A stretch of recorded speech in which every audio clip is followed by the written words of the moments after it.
A strong starter build arguably is the most important asset you can have in Path of Exile.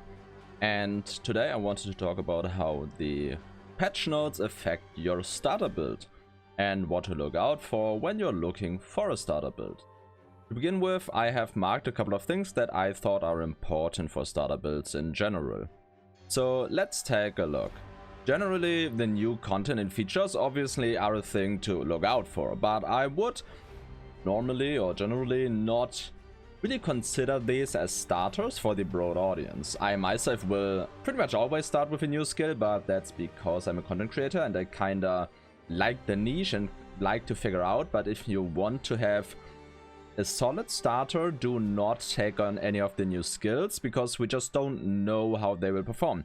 Even if we know the exact numbers, sometimes it's just some mechanic within the skill that drastically changes how we view it or how we think it works. So generally, take these with a grain of salt. Just wait for like a week and see how these plays out, and really just don't bother too much with the starter builds or with the new skills on starter builds. But one thing I want to highlight, or three things here I wanted to highlight, are the new Wall of Force skill, which creates a wall of force where projectiles from allies, and this should include yourself, collide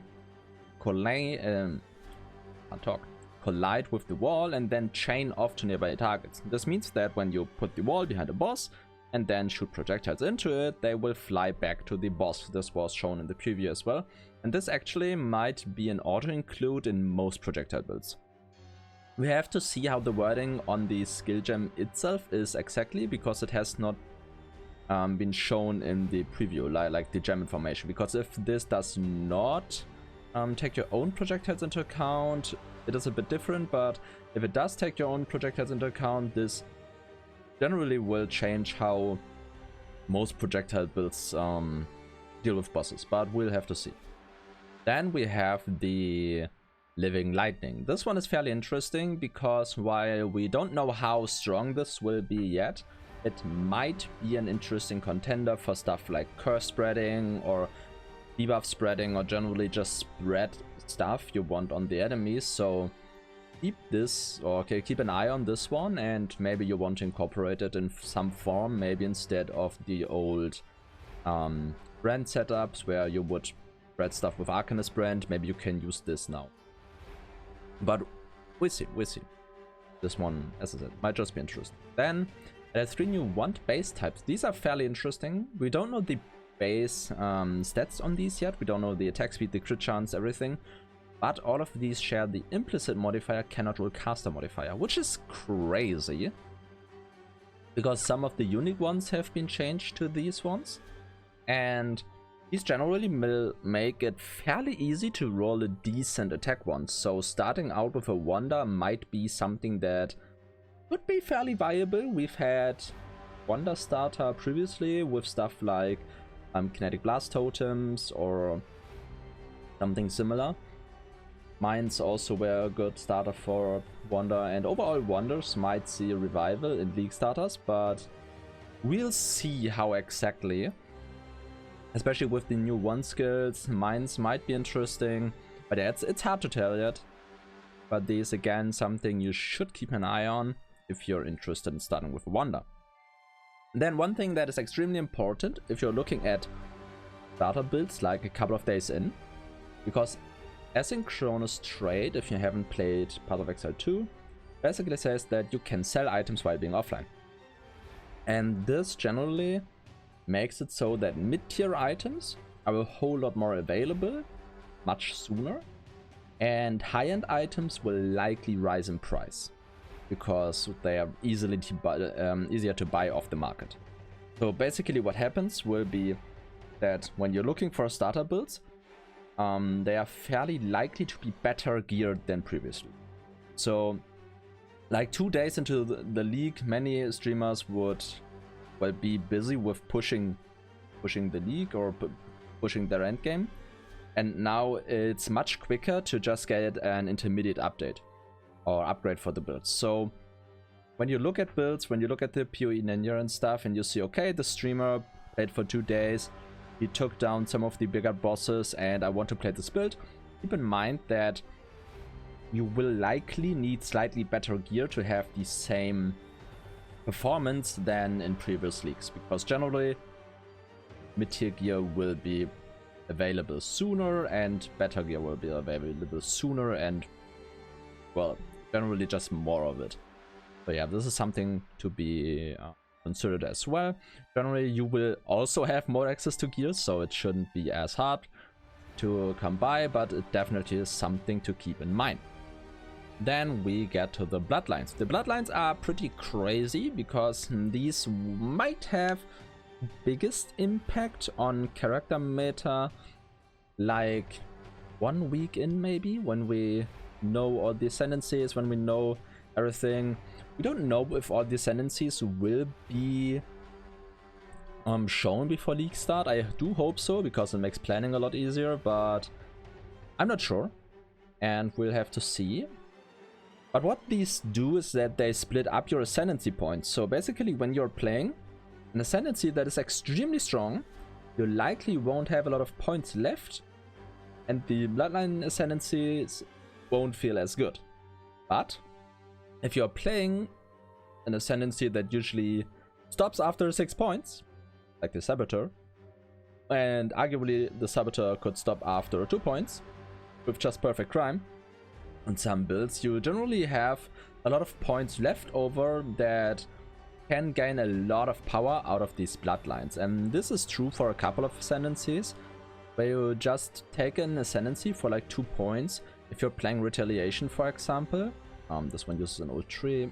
If you have just one measured retaliation and the others are not as good because maybe you're not running a shield, so Determined Survivor and more than skill really is not that good to you. You don't want to wait half a minute until you have a lot of damage for War of Attrition. Also, you are not bleeding or you are not inflicting bleed, and you neither are using a sword, mace, scepter, dagger, claw or axe. Then basically you have a 2-point ascendancy. And this can happen fairly quickly. There are a couple of ascendancies that really only want 4 or 6 points, and then these ascendancies, these bloodlines, will give a whole lot of power to your character. However, we don't know all of these yet. We don't know how strong they will be. We have a couple of examples of them on the teaser, but generally these might be the biggest impacting factor on your league starter, or on how character power is perceived within the early days of the league and on endgame.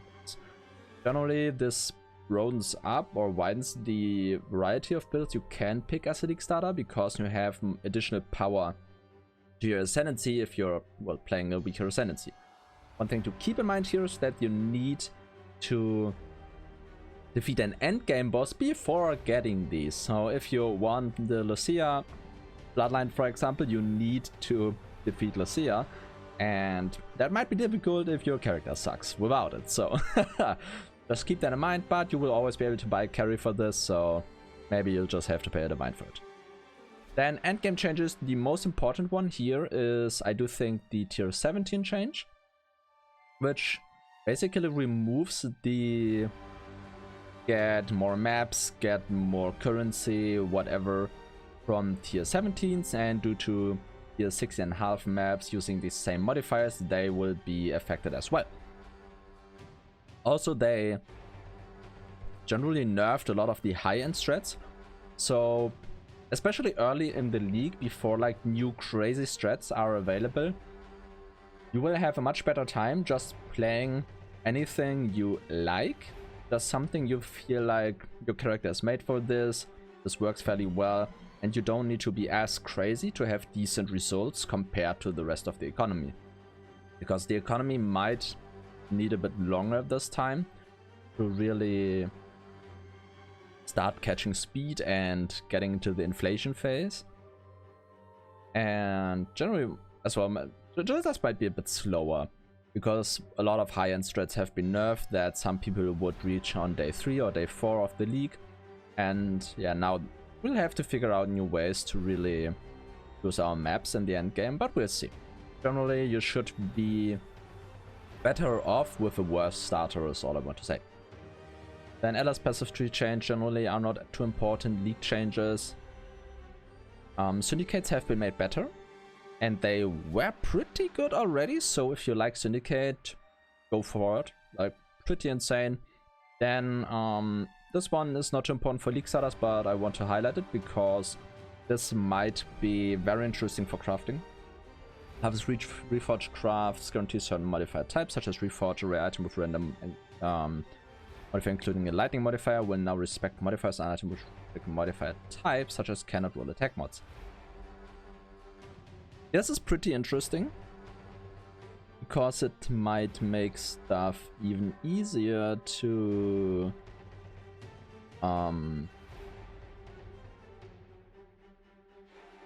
get stuff like +2 levels on scepters and stuff. But fairly interesting, but I think it's hard to say what exactly will be the outcome of this crafting methods yet, but this might be fairly interesting or important later on.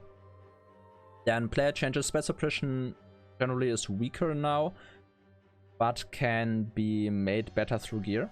So what they did is they changed, or they moved the power of spell suppression from the base power and from the tree into gear. So you might make up for the nerfs with having better gear. But generally spell suppression is not a no-brainer anymore, that you just slap on the character with 2 wheels on the tree and you're done. Basically, if you want good spell suppression, you will have to invest a couple of mods on your gear for it. Then minions generally seem to have been buffed quite substantially, with minion attacks always hit, so you don't need accuracy anymore. And also some ascendancy changes for the minions. Overall, minions seem very good right now. I generally did not play a lot of minions because I'm just not a minion player, but they really do look pretty good with these changes, so we'll see. Then skill gem changes, all of these are fairly uninteresting. Just buffs across the board. There have been a couple of nerfs, but not too important overall. Generally, everything that worked before will work better, except for the stuff that is explicitly has been nerfed. But most stuff has been buffed, and even stuff like Bone Shatter has been buffed, so quite crazy. Blink Arrow did get hit very hard, but overall it's not too many changes here, so just if you want to start with something, take a look if they have been hit or buffed, and if not, then yeah, doesn't matter. Bile Gems, they just continue with the increase. Actually, one thing that's pretty cool here that I wanted to highlight is, where is it? Exsanguinate. Exsanguinate has a stronger bleed on it, and Exsanguinate already was a pretty good League starter.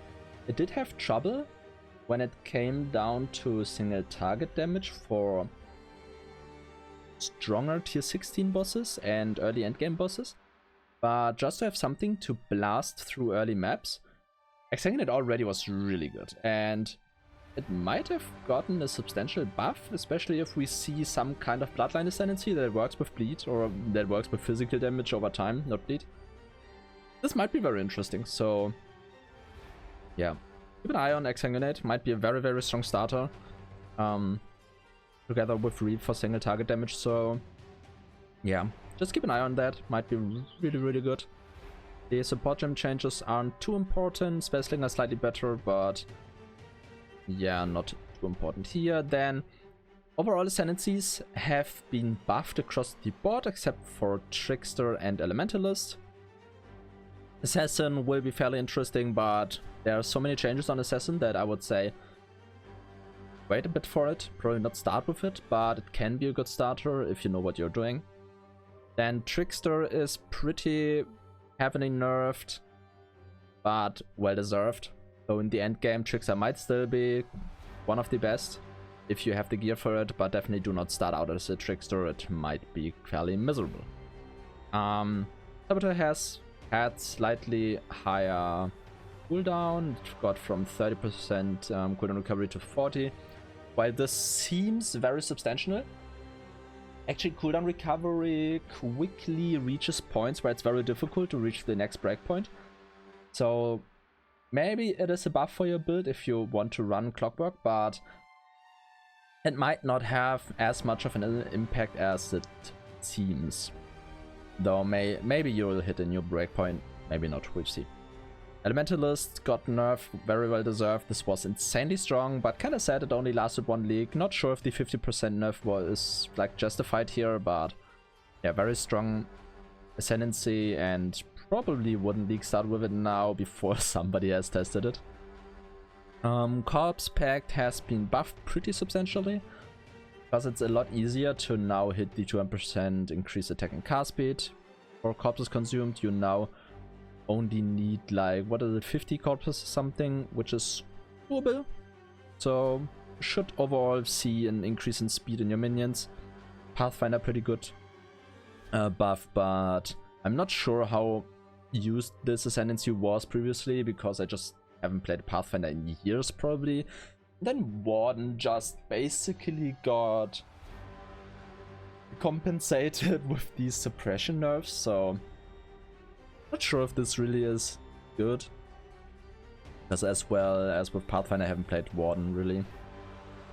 Then passive skill tree changes just is about the minion changes. Unique item changes are fairly uninteresting, aside from maybe the replica Nebulus now working fairly well with Diana's prototype, and most of this is just base changes from ones which got changed over to the new attack ones. Item changes aren't too important as well, just some base changes on ones and on daggers, and some compensation for the suppression. Here you can see Redeemer amulets now are better at suppressing because the base suppression is worse. Useless changes are unimportant. Monster changes I don't really care about. Kirak League modifiers, it's just a little cheaper. And then quest rewards, user interface, and bug fixes all are not too important. Evolving shrines have been nerfed, but this as well fits into the category of end game strats that have been nerfed. So basically the baseline of end game strats will be higher, top end will be a bit lower. And generally I do think this is a good thing for the average player, because you will have an easier time competing with the higher builds. So overall, very good patch notes I do think. It's not as much as we're used to, it's fairly short patch notes, but there's a lot of stuff that has not been shown yet. We have a lot of new uniques, we have the new bloodline ascendancies, and yeah, I'm pretty positive about this. Generally we've seen mostly buffs across the board and new toys to play with the new grafts. Should make life easier in the early game as well. So yeah, we'll see. If you have any ideas about builds you want to play, let me know in the comments. You too like the video if this was interesting to you, and see you.